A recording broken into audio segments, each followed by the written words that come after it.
Jill O'Connell. I was among a small group of people that sort of set the orchard up originally, when the cemeteries department said that we could have this little bit of land that used to be a storage area.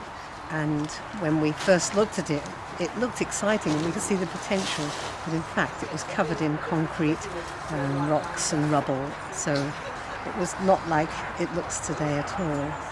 And in about 18 months we've managed to get the rubble taken away and topsoil brought in and trees bought and planted. There must be between 60 and 80 members and friends, and then when they can, they come and do working parties or events like this. We have fun events, family events. It's wonderful for the community because it's also educational. It gives you a sense of belonging and meeting other people who have similar interests. It's lovely, yes. And this is a place where we've noticed that people come here and have their picnics and just wander around or just sit on the benches. I think that once people know that it's here and it's free and it's that they can come and it's theirs really, then hopefully more people will use it as well. And I've lived in Jesmond for 35 years. Do you come to the orchard regularly? Oh yes, I was in right at the beginning. And today I'm the Jesmond Witch. I have my big cloak over there, and I'm going to be telling stories to the children.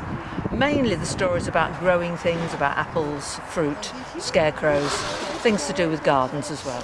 So today we're making little test wormeries for children in plastic bottles for the children to take home. Worms are vital for the health of the soil, so they're very important. And some people don't like worms very much, but we think they're really good, don't we? Yes. And how do you think the orchard is good for the community? I think it's something that brings people together and gives them a chance to meet, and also it's out in the fresh air, so it's a fresh air activity, which I'm all in favour of. You get people who go to the church, it's the people who go to church who get together.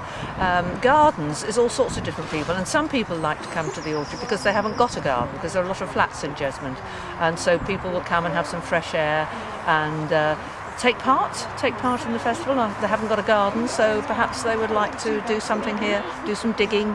Maybe people had a garden when they were younger, but they don't have one anymore, and it's a chance for them to get their hands dirty again. And you meet different people, and it's a network. You do find this with community things, that people are exchanging information. It's all an exchange of information. And yes, people do it on the internet, but a lot of older people don't have the internet. Wouldn't know where to start with it. I'm called Margaret Shockland, and I've been living in Jesmond now for nearly 15 years, and I think it's a very nice place to be. But I was very lucky because I got an allotment right opposite my house, and it has changed my life and made me lots of nice contacts. And I think there's so much going on for us older people in Newcastle. And what have you been doing here at the orchard today? I've been planting a tree that grew in my allotment. It really grew from a dropping that a bird made, and apparently droppings don't run true to form. So it became a completely new tree, and because it wasn't known species, I was allowed to name it. So I've called it Jesmond Dingle. And what do you think about Jesmond Festival? Do you think it's good for the community? I think it does create a lot of interest and a lot of happiness, if you like, and people enjoy going to it. I work at Oxfam on a Saturday afternoon, and I saw crowds of people going where the tent was and the music, and there was a buzz about the place. As an older person, I think we all appreciate it very much. We have activities for the older people and activities for the young, so it really brings the whole community quite well together. Do you think other places in Newcastle should have festivals? Yes, but it does need an interest from the community, and I think you've got to have a body of people who are prepared to make the effort in the first place, and I think we had that in Jesmond.